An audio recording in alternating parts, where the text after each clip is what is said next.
Hello, hello. Welcome for Jacob Arbeid's talk about emerging tech policy. He was a research assistant in Chinese strategic AI decision making.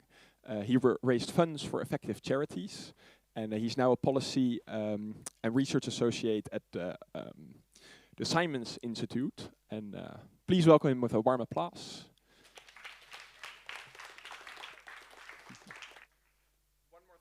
You can ask questions in the live discussion, and the most upvoted will be asked at the end. So feel free to do that. Thank you. How are we doing?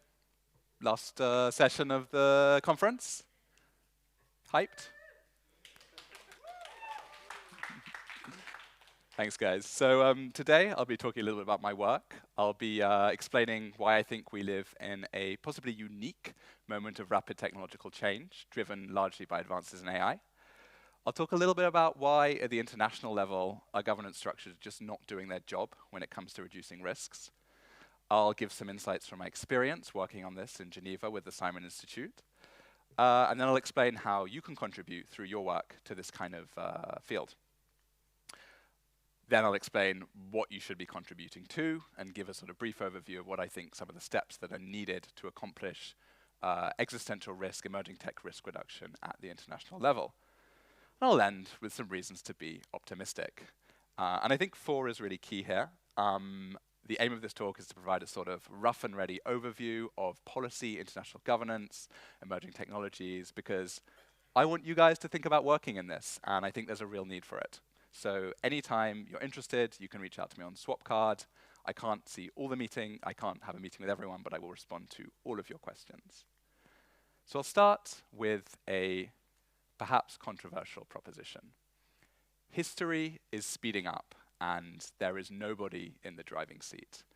This is what came to mind when I wanted to describe how it felt to be living in an era with rapid technological change, and on the other hand, often ineffectual responses of our governing institutions. Over the last decade, we've seen rapid advances in energy tech, in biotech, in large language models, which some already call the sparks of artificial general intelligence. And of course, this is all driven by the exponential growth in machine learning. A lot of these present opportunities like rapid economic growth or new vaccines, but also risks like engineered pandemics or swarms of lethal autonomous weapons, of drones, and of course, misaligned artificial intelligence. When it comes to addressing these risks, what do we actually need? I've come across a few policies over the course of my time that I think are pretty robust. We might need a system to screen the labs that are doing dangerous bioresearch to ensure that they adhere to a common sense of safety procedures. We also need common standards for safe AI development across countries that, if not being exactly the same, are at least interoperable. We need a strong norm in favor of keeping humans in the loop when it comes to nuclear weapons decision making and not risking the strategic uncertainty and instability that comes with bringing AIs into this. And we need better fora and better global capacity to discuss the impacts of this technological change and allow for consensus on solutions. I think ultimately the next few decades will be pretty crucial for humanity, and given that, it's important to involve all of humanity in a conversation about how we actually navigate towards a positive human future. The UN, international organizations, are in many ways an imperfect proxy for human discussion, but it is often the only one we have. Unfortunately, they're often not doing their job. When it comes to climate governance, to nuclear governance, to biosecurity, as we all saw in the pandemic, there have been notable failures at the international level. And a lot of people come to me and say, why does this happen? Why don't they simply cooperate? First reason is that, concretely, countries disagree on problems and solutions. So you see here, this is a map of countries' opinions on lethal autonomous weapons, killer drones, and how they should be regulated. It's slightly out of date. You have countries like the US, Australia, in what I think is light green. I'm actually colorblind, so this slide terrifies me. We have a lot in Europe. They're a bit more in pink. They believe, these guys believe that there should be no action taken.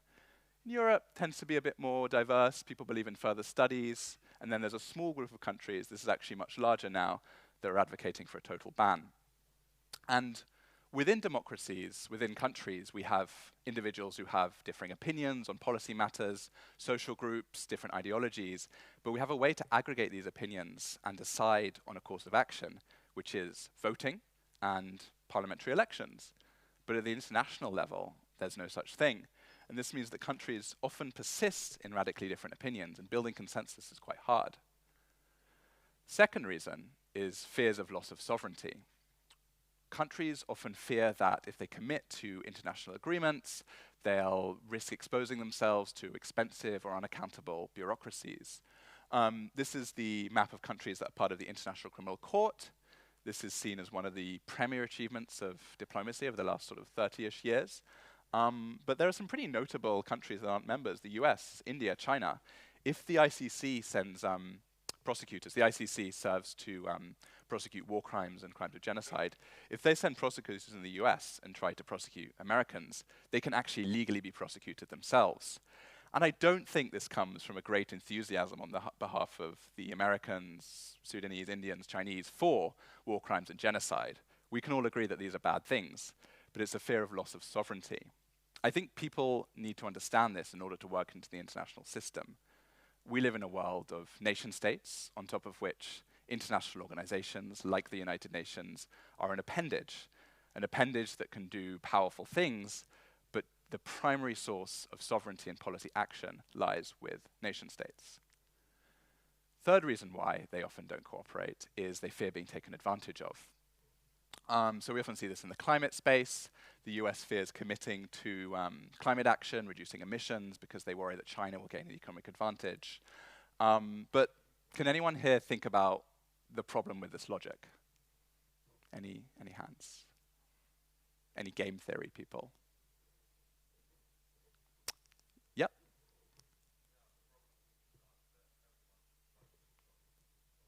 Mm.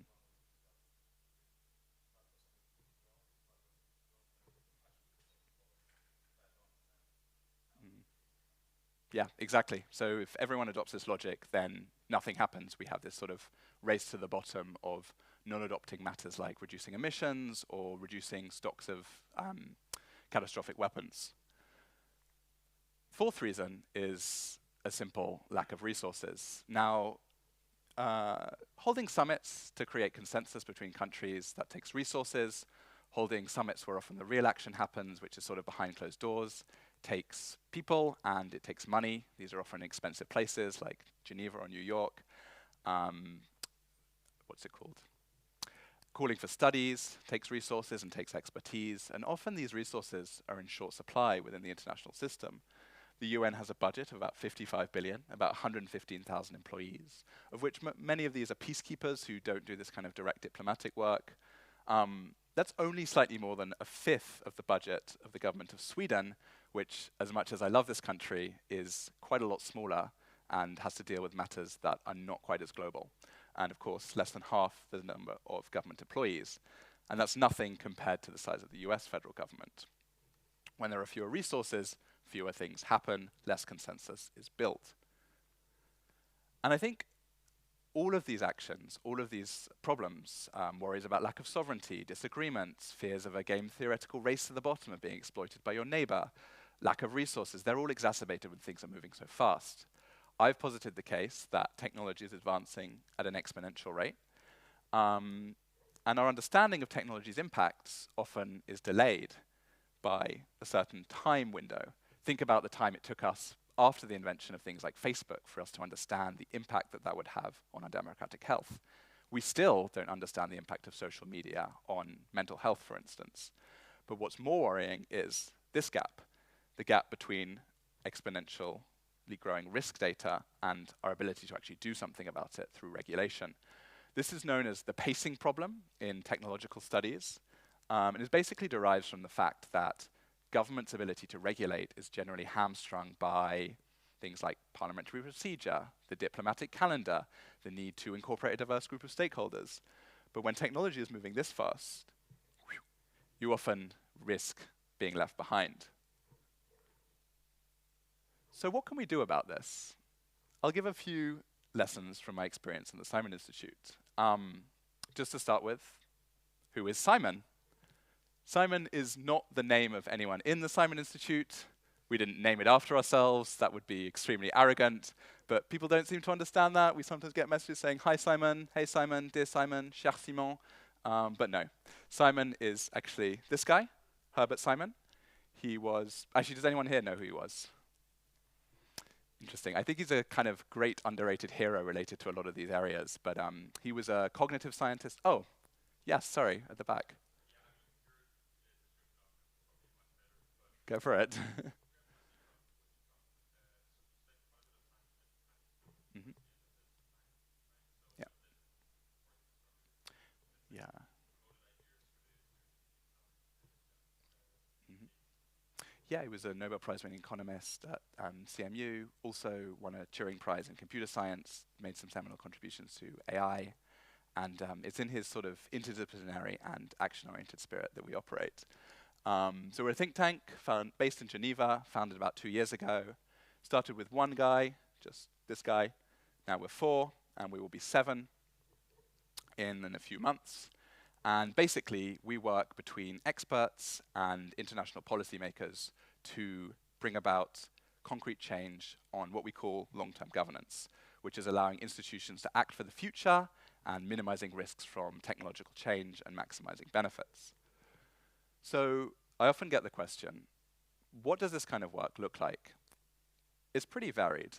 It might look like one day contributing to a report, like we did on this one, on existential risk and rapid technological change with the UN Disaster Risk Reduction Organization. It might look like running a workshop like this one we ran in January with 30 UN stakeholders and academics on solutions to technological governance at the international level.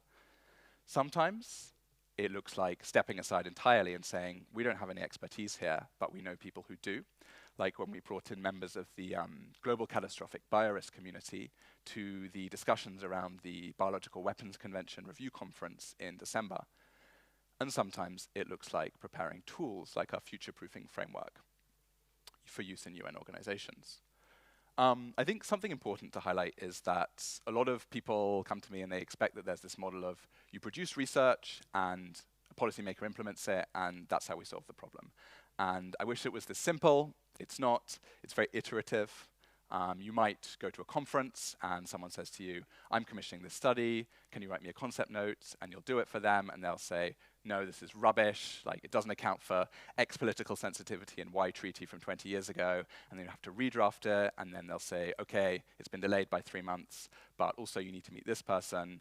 I think it's iterative and it's political, and this makes it less straightforward, but in my opinion, also much more engaging. And ultimately, in a system with 193 member states, with people with diverging opinions, this is how you get things done. So, what are some lessons that we've learned from this engagement? First lesson is that, in my experience, there is generally an inverse correlation between the resources available to a policy institution and your ability as an outsider to gain a position of giving advice. So the US government, as mentioned, has a budget in the trillions, has huge amounts of technical expertise, although often trails behind frontier laboratories in this. The UN system, by contrast, generally less resources, fewer expertise, but as a corollary of this, they're much more open to working with outsiders who have more capacity and more expertise. And as a think tank, which was founded only 2 years ago, I've been surprised by how much people have asked us for expertise on such topics as AI, the protection of future generations. And I think this is a real advantage to working with international organizations. This is not everything. You also have to prove that you can get stuff done, that you can deliver on time. This is sometimes surprisingly rare, and that you're a generally trustworthy person. Second lesson I've learned is that depending on their level of income, countries will have an extremely different reaction to emerging technologies. So this is the Government AI Readiness Index. It measures government's ability to incorporate artificial intelligence into the provision of public services. Countries that are darker tend to be more ready. Does anyone want to guess what the top country was? No? So it was the USA. Any thoughts on what the top Nordic country was? Yeah, Finland. So you guys can pat yourself on the back. You got one over on the Swedes this time. So top 5, you have US, Singapore, UK, Finland, Canada, and South Sudan, Haiti, Yemen, Syria, and Afghanistan at the bottom. And countries here, and generally paler on the map, policymakers I often encounter, they are aware of artificial intelligence, its risks and its benefits. They are aware of advances in biotech, but they'll often say, how can I care about this when 80% of my population doesn't have access to broadband internet? I think there's often a perennial fear that they will be taken advantage of by these richer countries who will set the rules of the game with emerging technologies. They'll closet access to them behind structured access platforms, behind intellectual property requirements, and they won't get to use the advantages of these technologies for their development. And development is a really key term to incorporate at the international level. I think it's really important to incorporate these opinions and to meet people where they're at. And it doesn't mean that you have to avoid talking about the AI alignment problem, for instance, but it does mean listening to people sincerely and earnestly and connecting with their concerns. I think on a similar note, international politics is conducted by different sectors with very different priorities, and you need to learn to speak their language. People in international organizations like the UN, they're generally a collaborative bunch. That's why they got into this. They really believe in this project of cosmopolitan international relations. National diplomats, somewhat similar, also a bit more wary. They generally worry about funding initiatives which will be wasteful or unaccountable. And militaries generally focus much more on security. And of course, they have things in common. I think that it's really important to know your audience. They all care about emerging technologies. They're all aware of them. They generally all want safety. Nobody is in favor of a AI-enabled apocalypse. But they all their concerns stem from different fundamental drivers. And it's important to learn with these and engage with them if you want to have any impact. Fourth lesson. Does anyone know what this picture represents? Any history majors in the room? I was a history major, so it's like somewhat self-interested. Any guesses? Okay. Mm-hmm. Yeah. So this is, yeah, go on, give them a round of applause. Mm-hmm. Yeah, so this is the Peace of Westphalia. It was a series of treaties that ended the 30 Years' War. That was a brutal war that took place over largely religion in Europe. Generally, but somewhat erroneously, attributed to be the origin of the concept of national sovereignty. This idea that states have defined boundaries, and within that, their governments are supreme, they're sovereign, and that if you send troops into that country, you are committing an act of war. And this is generally the norm that we've held and strengthened over the last 350 years. You see it today with the Russia-Ukraine conflict, where many countries in Africa and Asia who are by no means pro-Western, had good relationships with Russia, they will oppose the Russian invasion in the UN in votes because this norm of you don't invade another sovereign country is so strong. But how do we keep that norm in a world with cyber warfare and cyber attacks, where you can disable a country's entire military or civilian infrastructure with a single click of a button without ever setting foot within their country? We tried on this. There's been a number of conventions. We still don't have a really good answer. And I think it's important to understand that as much as we have these set norms, it's important to be adaptable because technologies will often pierce them. And the final lesson is that as much as technology is advancing fast, it's important to rely on precedent. There are 193 member states of the UN. They disagree on many things, but nominally they agree on these things. They agree that we have a shared path to sustainable development that involves taking into account the environment, things like gender equality, education. They agree, at least in theory, that there are certain fundamental human rights. Everyone signed it. Some countries are terrible at implementing it. And when you want to take a new policy area to international organizations, something like artificial intelligence, which has only really been a topic of discussion in the UN since 2014-ish, I think it's important to look back on these precedents and integrate them, because otherwise, these organizations have so much to focus on. They have to deal with peace and security, with gender justice, human rights, that they'll say, well, this is not in my pay grade. But of course, emerging technologies, precisely because they're so fundamental, touch on all aspects of this and this. Relying on this precedent is an important way to get your ideas across. So now I'll talk a little bit about what you can do. And I'm really serious about this. I think that the people in this room can have a lot to contribute to international governance. You have a lot of good prospects, a lot of good minds here.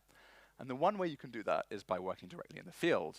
You can join international civil service organizations like the UN. You can join your own country's diplomacy, whether working within the capital, in the Ministry of Foreign Affairs, or in the field. And you can work in related think tanks like SI.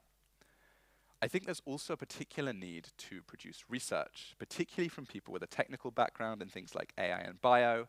We need people who can incorporate the latest technological advances into actionable policies and who have the communication skills for policymakers to understand them.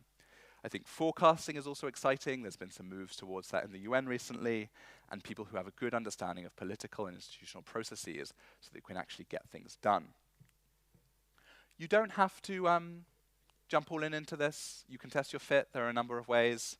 You can do fellowships. I got into this field through the Stanford Existential Risk Fellowship, and a lot of countries also have youth delegate programs where you'll get flown out to Geneva or New York. You get to go to a bunch of meetings, see what policy is like on the ground.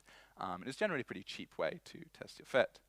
And I think the people here should particularly pay attention to thinking about this, because the Nordics have an outsized impact on positive, progressive international governance. On one level, this is because these are generally well-governed, progressive countries. But on another level, it's because as smaller countries, this is a particularly good way to advance what you want to see in the world. And we see this, for instance, with the United Nations Common Agenda, which is this expansive agenda of the Secretary General that, among many, many, many other things, talks about AI, biotech, pandemic security, outer space, future generations, which was largely, or in part, pushed through the UN General Assembly by the efforts of the Danish permanent representative. And similarly, you see that Sweden has been a world leader in disarmament diplomacy. So now that you have an idea of how to get into this, what should you actually be pursuing? I'll recap based on some of the policies I mentioned at the start. So things like monitoring and verification system for AI biotech, compatible standards for safety, strong norms, improving expertise, and risk monitoring capacity. In terms of actually getting there is a whole host of literature about this. But over the course of my work, I've come across 4 steps, each one succeeding the next, each one slightly more difficult and expensive, that generally outline how we should think about doing international governance.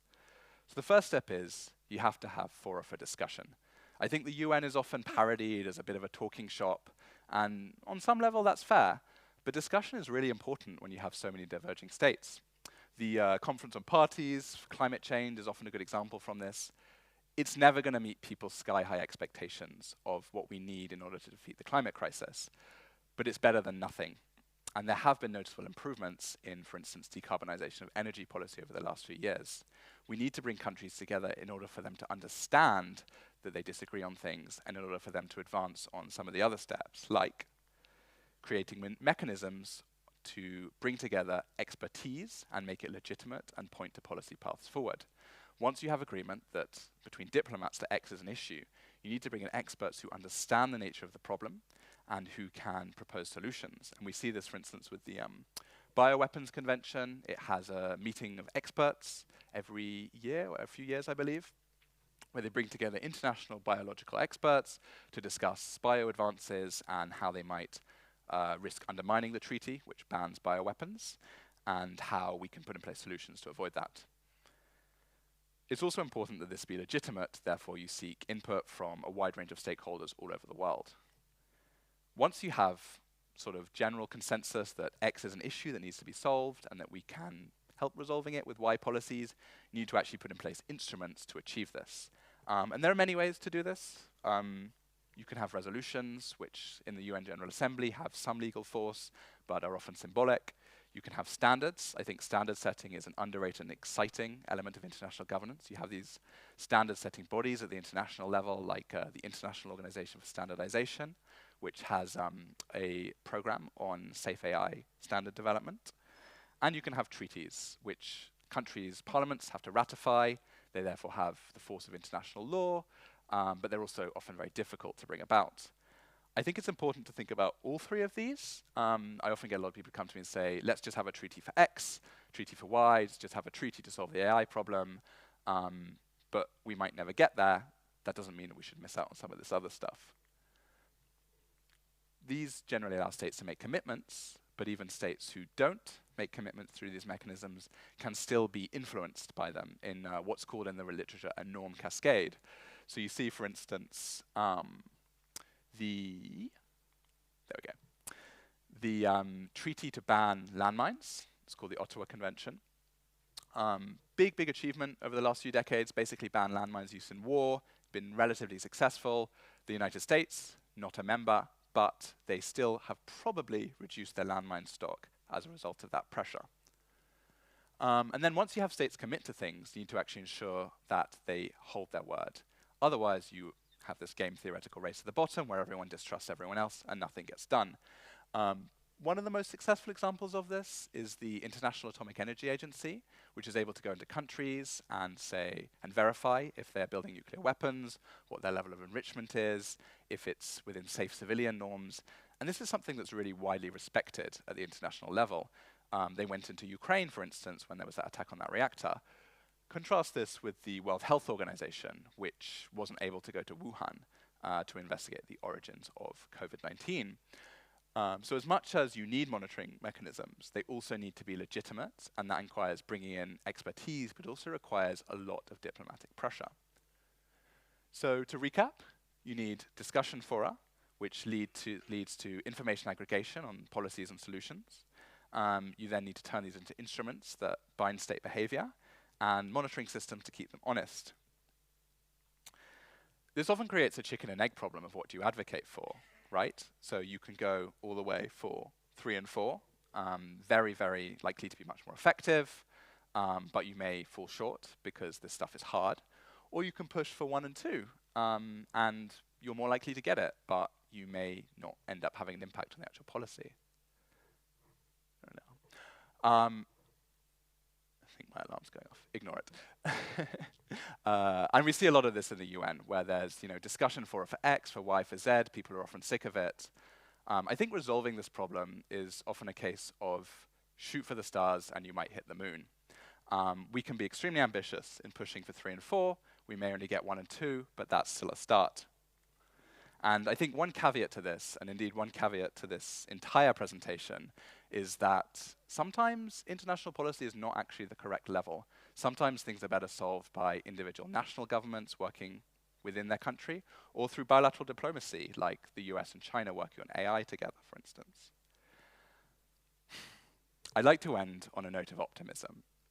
In the 1970s, scientists observed that the ozone layer was rapidly depleting, that there was a large hole growing over Antarctica, and that this threatened the biosphere and possibly even human existence over the long term. We found that this was attributed to chlorofluorocarbons, which were a common form of chemical. And then we came together to discuss banning them. And we did. We made it work. In the Montreal Protocol of 1989, we successfully banned chlorofluorocarbons usage. 193 UN member states signed on, and the ozone layer is growing back. By 2075, it's set to be as back as it was. So I think that as much as international governance is complicated, it's often infighting, people have sky-high expectations that often don't get met, when we as a species put our heads together to focus on some critical problem, we can accomplish amazing things. Thank you.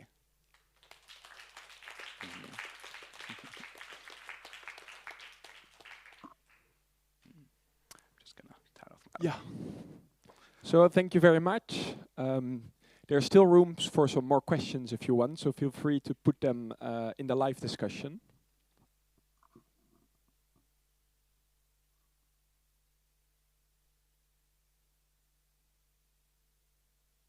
to go. So the first question, if lower income countries do not see AI safety as a priority, but would still be impacted by it, how can they be convinced to bring their own perspectives to this important debate? This is a really good question, yeah.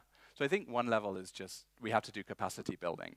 A lot of the reason why these countries aren't able to bring their perspective is because flying to international conferences is expensive. Hosting sort of AI safety programs is expensive and costs money, and in countries with fewer resources, less of that is going to happen. So there are a number of fellowship programs that could be put in place. I think that perhaps sort of quotas or making this a requirement for international discussions might be an avenue forward, might also have downsides. Yeah, I think a lot of the time it's also just listening earnestly and really engaging with people's concerns, and sort of not just trying to shove your agenda in their face, because a lot of these countries are quite used to having that happen at the international level. Thanks. Next one, let's see. Do you think it will be substantially more difficult to regulate AI compared to other weapons, since AI has huge potential benefits, while certain weapons are arguably all bad? Yeah, I think it's not necessarily the case that some weapons are arguably all bad, like civilian nuclear power is an example of the dual-use nature of some of these technologies. But yeah, it's definitely an order of magnitude more difficult with AI, precisely because it's such a general-purpose technology. I think we don't even have, in some levels, a good definition for what AI is. I think the UN struggles with this definition. So certainly more difficult. I don't really have a good answer to that beyond it. It just is more difficult, and that requires gaining, on the one hand, both an appreciation for the transformative potential of general-purpose AI, but also improving your knowledge of its domain-specific uses in order to talk about specific policy problems, like, for instance, the military applications of AI. What is the class of problems that might better be resolved on a national level rather than on an international one? It's a good question. So I would say that something like some of the AI governance stuff at the moment is probably better done on a national level than an international level, because national governments are more agile. Generally, they can put in place legislation, whereas international governments tends to be a much smoother path, a much rougher path. So something like requiring companies to have audits before they release new large language models, like we saw with GPT-4 being audited by the Alignment Research Center. This was a positive step forward. A lot of people are in favor of mandating that. I don't necessarily have the expertise to say if that's the case, but this is not really something that could be achieved at the international level. We could create a strong norm in favor of auditing. There's the sort of example of the IAEA to follow, which does, on some level, its own audits. But it's probably premature to push for this before, for instance, politicians in the UN are interested in it, and also the EU, I believe, is doing some work on this. And do you think the example of Italy banning ChatGPT because of GDPR reasons, does that follow this example, or is that different? Yeah, I'd say it's probably different, because the motivation was more about privacy-related reasons, and it also looks set to be reinstated, compared to worries about some of the more transformative risks of AI. Yeah, but I think, again, these are all connected, and talking about privacy risks is an important framing for discussing AI governance. What would you say is a minimum valuable action, policy or success that's the bare minimum required to lengthen timelines or radically reduce risk? Oh, that's a hard question. So this is with regard to AI? Yeah. Yes. Minimum viable, yeah. I think we need international consensus that these systems present massive risks, and at least some soft understanding necessary to reduce what some might perceive to be race dynamics. So that might look like mediation between the US and China, for instance. I know this has already happened in some occasions, where you bring together a bunch of military policymakers. Sometimes that's done through what we call track 2 diplomacy, which is when it's not the policymakers themselves, but it's through prominent business people or academics, or I believe actually with the US and China in the 1970s, it was sports people who sort of serve as a proxy for diplomacy. And that generally serves to loosen tensions. It serves to improve one side's understanding of the other in terms of both believe the other side to have better, to be acting in good faith. So yeah, I'd say some sort of mediation around AI is like a minimum viable product, and that's already happening, and I think we should see more of it. Cool.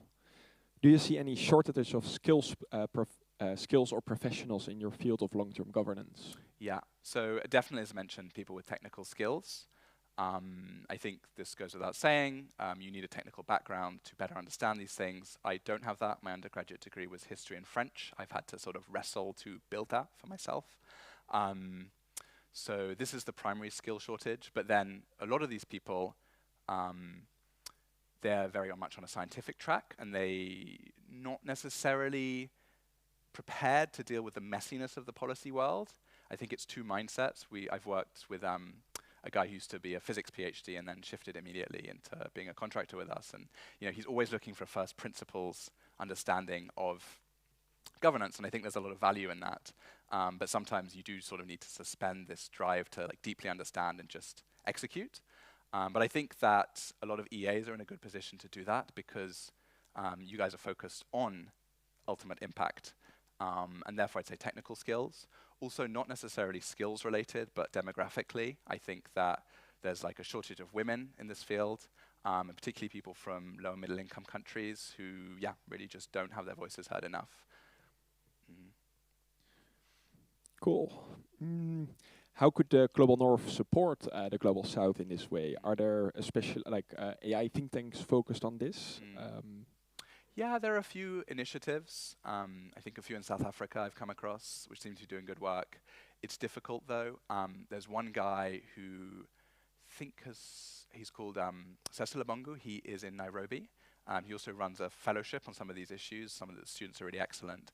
He's working on AI risks and also looking into what traditional African philosophies say about the long-term future and how we should guard it. And he recently gave a statement at the UN General Assembly, which I thought was really good. So I think we need more of this.